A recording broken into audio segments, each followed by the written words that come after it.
komennya, pengkhianat adalah pengkhianat, Jokowi adalah penghancur yang namanya Rempang. Kehancuran ada tangan Jokowi. Yang investasi siapa kalau soal Rempang? Eranya Bapak SBY 2004 lalu, yang disalahin Jokowi. Itulah ya, begini. Jayabaya mengatakan Satrio Peningin itu nggak akan mudah terkalahkan oleh lawannya. Pura-pura ini gitu, pura-pura bodoh, pura-pura ini. Dia cantik sekali bermainnya ya. Itulah Satrio Peningin. Ingat, itu sejarah dari Jayabaya. Kemudian ya, ingat kembali dulu ada kemarahan yang namanya Ibu Mega ya. Kalau mau jadi manuver, keluar kamu.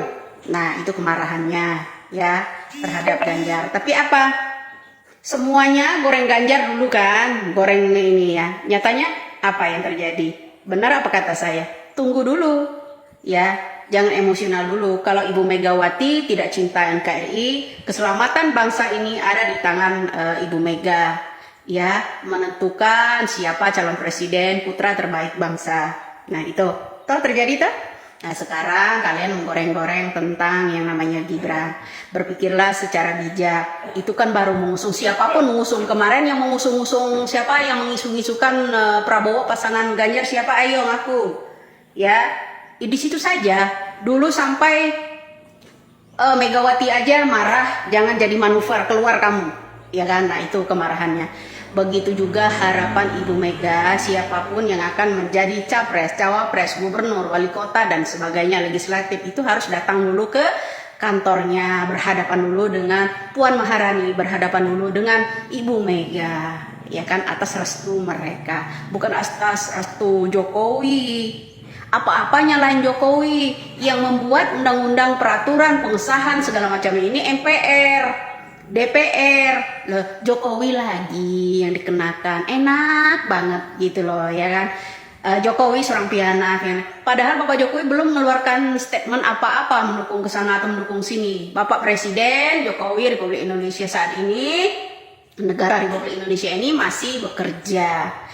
Beliau tidak mau pusing, jangan menghambat jalannya demokrasi, pembangunan terutama ya. Ini salah satu kenapa sih agar orang ini mengalihkan isu-isu, karena pengusung, salah satu pengusung untuk Anies, dan ini kasus korupsinya lagi diungkap, itu satu. Kedua, ada orang ingin menyelamatkan asetnya terutama di IKN, itu kedua ya. Kemudian kita bicara lagi tentang Yusril Iza Mahendra dari PBB. Nah, betul. Apa kaitannya kata saya dengan PBB? Ingat bro, hanya satu-satunya Yusril Iza Mahendra yang ingin menyelamatkan yang nama Abu Bakar Ba'asyir dulu ya, minta memohon kepada Bapak Jokowi dengan alasan umur ya, pelaku dornya Bali ya kan. Nah, itu jadi kalian kalau memang mencintai negara Republik Indonesia ini berdaulat ya, pahami cara berpolitik ya, jangan gerasa gerusuk. Jangan ini, saya agak kecewa sih, banyak yang membuli Bapak Jokowi, arah Bapak Jokowi masih bertugas saat ini ya. Arah beliau ya menentukan hak pilih ke siapa dan ke siapa ya.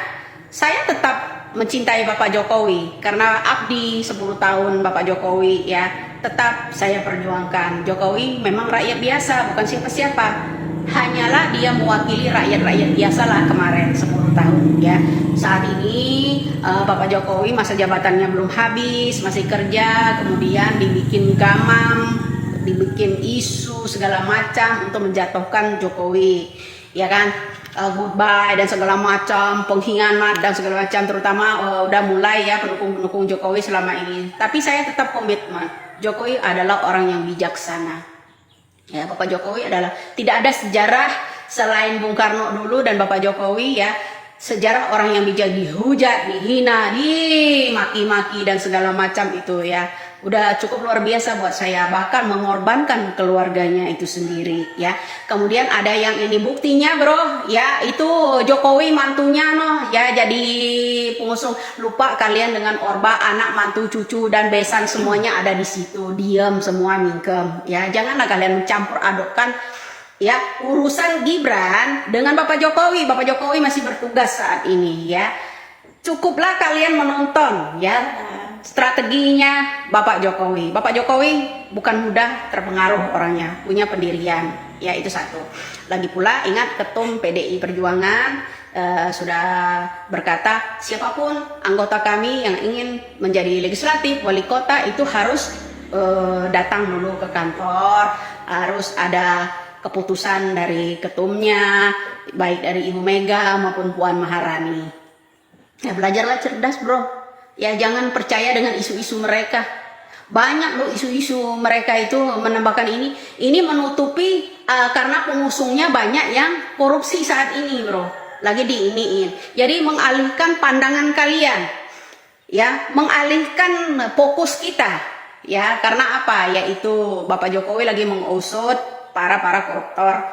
Terutama ada juga yang terusik masalah ini, pingin aja anaknya nih biar dia berani berkutik, ya kan? Itu salah satu kasarnya, ya. Kalau saya tetap, ya, saya tidak agak kecewa dengan orang yang membuat statement Jokowi jangan menjadi pengkhianat dan segala macam. Bapak Jokowi tidak akan jadi pengkhianat. Adapun Anda yang bilang rempang tadi ya, yang komen yang rempang itu adalah Jokowi, kamu tuh salah, mbok dibuka matanya tuh lebar-lebar, telinga dibuka lebar-lebar.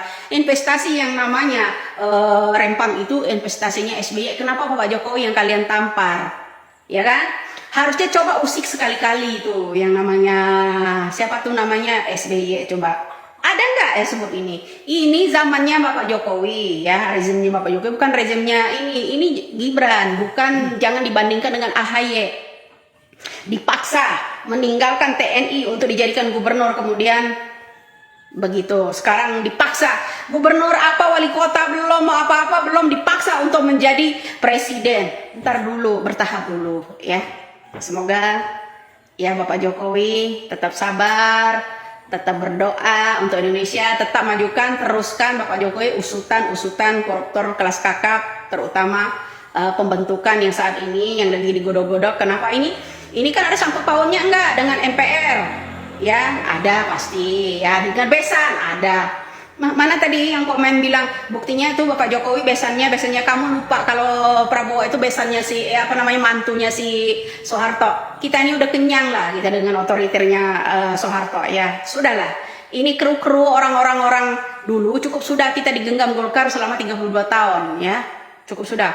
Saat ini mereka menggonggong mau menyelamatkan anak-anak ke-6 itu, diusik hartanya untuk dikembalikan ke negara kita. Jadi salam waras, salam cerdas. Wassalam. Jadi itulah tadi responnya Wida terhadap para kadrung yang suka nyinyir dan suka menyalahkan Pak Jokowi. Saya kira bukan kadrung kalau tidak korslet dan marah tanpa sebab, memfitnah Pak Jokowi tanpa sebab. Saya kira apapun itu, meskipun masalah pribadi para kadrung yang disalahkan Pak Jokowi, inilah adanya. Seolah Pak Jokowi tidak ada baiknya di mata para kadrung. Saya kira mengapa kita harus terjun ke dunia media sosial untuk mengkantar para kadrung, ya ini alasannya, karena mereka memiliki niat buruk dan membenci seseorang tanpa alasan yang tepat, seperti yang dilakukan para kadrun. Membenci secara membabi buta oleh Pak Jokowi dan bahkan keluarganya pun ikut-ikut diseret. Intinya para kadrun ini sakit hati dan rasa bencinya terhadap Pak Jokowi sudah mendarah daging sehingga tidak bisa lagi diobati. Satu-satunya cara untuk mengatasi mereka ya bagaimana agar kita bisa mengkanter dan memberantas ataupun membungkam cowor-cowor para kadrun-kadrun ini agar tidak bebas nyinyir di media sosial maupun di tempat umum. Saya kira ini tugas kita yang mencintai negara kita, yang mencintai pemimpin kita seperti Pak Jokowi, bagaimana agar para kadrun ini kita beri pelajaran dan tidak bebas berkuar-kuar di media sosial maupun di tempat umum. Terima kasih buat Nyai Widya selalu merespon setiap nyinyiran-nyinyiran para kadrun dan tetap menyuarakan sebuah kebenaran untuk menyadarkan mereka dan bagaimana agar membuat masyarakat menghindari para kadrun-kadrun biadab ini untuk tidak terpengaruh. Saya kira Mbak Widya sangat luar biasa dalam hal menjaga NKRI agar lebih baik dan tentu damai. Saya kira hanya itu. Saya akhiri dengan ucapan wallahul muwaffiq ila aqwamit thoriq. Assalamualaikum warahmatullahi wabarakatuh.